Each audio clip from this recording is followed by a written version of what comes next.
আসসালামু আলাইকুম প্রিয় শিক্ষার্থীবৃন্দ, তোমাদের সকলকে স্বাগতম জানাচ্ছি। আমরা এখন তোমাদের গণিত বইয়ের 110 নম্বর পৃষ্ঠায় এই পৃষ্ঠার অঙ্কগুলো আজকে সমাধান করব। বন্ধুরা, তোমরা যারা আমার চ্যানেলটি এখনো সাবস্ক্রাইব করনি তারা সাবস্ক্রাইব করে আমার চ্যানেলের সাথে থেকো। আর যে সকল বন্ধুরা সাবস্ক্রাইব করেছো তোমাদেরকে অশেষ ধন্যবাদ। চলো অঙ্কগুলো সমাধান করি।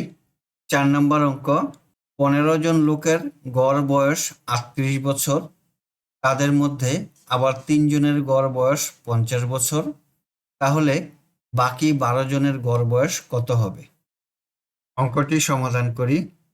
দেওয়া আছে 15 জন লোকের গড় বয়স 38 বছর, সুতরাং 15 জন লোকের মোট বয়স 38 গুণন 15 বছর, 570 বছর। আবার দেওয়া আছে 3 জনের গড় বয়স 50 বছর। আমরা লিখি আবার 3 জন লোকের গড় বয়স 50 বছর, সুতরাং 3 জন লোকের মোট বয়স 50 গুণন 3 সমান 150 বছর। 12 জন লোকের গড় বয়স কত তা নির্ণয় করতে হবে। প্রথমেই আমরা 12 জনের বয়স কত তা নির্ণয় করি। সুতরাং 12 জন লোকের মোট বয়স হবে 570 থেকে 150 বিয়োগ দিই 420 বছর। এখন এই 420কে 12 দিয়ে ভাগ দিলেই 12 জন লোকের গড় বয়স পাব। অতএব 12 জন লোকের গড় বয়স 420 ভাগ 12 বছর সমান 35 বছর। 12 জন লোকের গড় বয়স কত? উত্তর, 12 জন লোকের গড় বয়স 35 বছর। 5 নম্বর অঙ্ক, জানুয়ারি মাসের কোনো এক সপ্তাহের প্রথম 2 দিনের গড় তাপমাত্রা 15.5 ডিগ্রি সেলসিয়াস, শেষের 3 দিনের গড় তাপমাত্রা 17 ডিগ্রি সেলসিয়াস, ওই সপ্তাহের গড় তাপমাত্রা 18 ডিগ্রি সেলসিয়াস, তাহলে ওই সপ্তাহের মাঝের 2 দিনের গড় তাপমাত্রা কত? অঙ্কটি সমাধান করি। অঙ্কে প্রথম 2 দিনের গড় তাপমাত্রা দেওয়া আছে 15.5 ডিগ্রি সেলসিয়াস। আমরা লিখি দেওয়া আছে প্রথম 2 দিনের গড় তাপমাত্রা 15.5 ডিগ্রি সেলসিয়াস, সুতরাং প্রথম 2 দিনের মোট তাপমাত্রা 15.5 গুণন 2 ডিগ্রি সেলসিয়াস গুণফল 31 ডিগ্রি সেলসিয়াস। আবার দেওয়া আছে শেষের 3 দিনের গড় তাপমাত্রা 17 ডিগ্রি সেলসিয়াস। আমরা লিখি আবার শেষের 3 দিনের গড় তাপমাত্রা 17 ডিগ্রি সেলসিয়াস, সুতরাং শেষের 3 দিনের মোট তাপমাত্রা 17 গুণন 3 ডিগ্রি সেলসিয়াস 317 51 ডিগ্রি সেলসিয়াস। এখন প্রথম 2 দিন এবং শেষের 3 দিন এই 5 দিনের মোট তাপমাত্রা কত যোগ করি।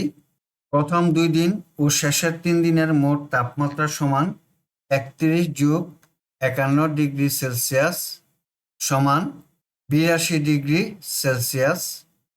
অঙ্কে দেওয়া আছে ওই সপ্তাহের গড় তাপমাত্রা 18 ডিগ্রি সেলসিয়াস, অর্থাৎ এক সপ্তাহের গড় তাপমাত্রা 18 ডিগ্রি সেলসিয়াস।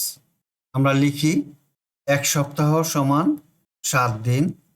এক সপ্তাহ বা 7 দিনের গড় তাপমাত্রা 18 ডিগ্রি সেলসিয়াস, তাই লিখি 7 দিনের গড় তাপমাত্রা 18 ডিগ্রি সেলসিয়াস, সুতরাং 7 দিনের মোট তাপমাত্রা সমান 18 গুণন 7 ডিগ্রি সেলসিয়াস 126 ডিগ্রি সেলসিয়াস।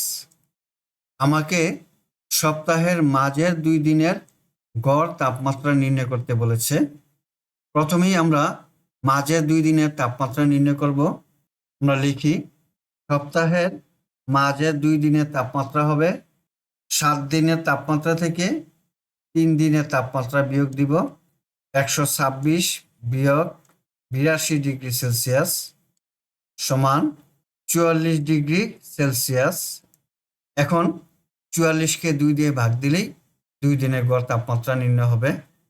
সুতরাং সপ্তাহের মাঝের 2 দিনের গড় তাপমাত্রা 44/2 সমান 22°C। উত্তর 22°C। 6 নম্বর অঙ্ক, একটি স্থানীয় কমিউনিটি ক্লিনিকে কোনো এক বছরের প্রতি মাসে রোগী উপস্থিতির তালিকা নিচে দেওয়া হলো। ওই বছরের প্রতি মাসে গড়ে কতজন রোগী সেবা গ্রহণ করে? অঙ্কটি সমাধান করি। আমরা এখন জানুয়ারি থেকে ডিসেম্বর পর্যন্ত সেবা গ্রহণকারী রোগীর সংখ্যা যোগ করব। আমরা লিখি, এক বছরে সেবা গ্রহণকারী রোগীর মোট সংখ্যা সমান, যোগ করলে মোট রোগীর সংখ্যা হয় 10,068 জন। অঙ্কে চেয়েছে ওই বছরে প্রতি মাসে গড়ে কতজন রোগী সেবা গ্রহণ করে। এক বছর সমান 12 মাস, 12 দিয়ে 10,068কে ভাগ করলেই আমরা উত্তরটি পেয়ে যাই। সুতরাং ওই বছরের প্রতি মাসে গড়ে রোগী সেবা গ্রহণ করে 10,068 ভাগ 12 সমান 839 জন। উত্তর 839 জন। 7 নম্বর অঙ্ক, গত সপ্তাহে আমাদের শ্রেণীতে মোট শিক্ষার্থীর উপস্থিতি নিচের ছকে তুলে সপ্তাহের গড় উপস্থিতি নির্ণয় করি। এখানে বার দেওয়া আছে রবি থেকে বৃহস্পতি পর্যন্ত 5 দিন, আর উপস্থিতির গড় খালি। এখানে আমরা সংখ্যা বসাবো। সংখ্যা বসিয়ে সপ্তাহের গড় উপস্থিতি নির্ণয় করব। মনে করো তোমাদের ক্লাসে মোট ছাত্রছাত্রীর সংখ্যা হলো 30 জন। এখন এই 30 জনের মধ্যে রবিবারে উপস্থিত হয়েছে 28 জন, সোমবারে 25 জন, মঙ্গলবারে 27 জন, বুধবারে 26 জন, বৃহস্পতিবারে 24 জন। এখন অঙ্কটি সমাধান করি। গত সপ্তাহে শ্রেণীতে মোট শিক্ষার্থীর উপস্থিতি সমান 28 যোগ 25 যোগ 27 যোগ 26 যোগ 24 জন। এখন যোগ করি, মোট 130 জন। তাহলে গত সপ্তাহে মোট উপস্থিত ছিল 130 জন। এখন উপস্থিতির গড় নির্ণয় করব।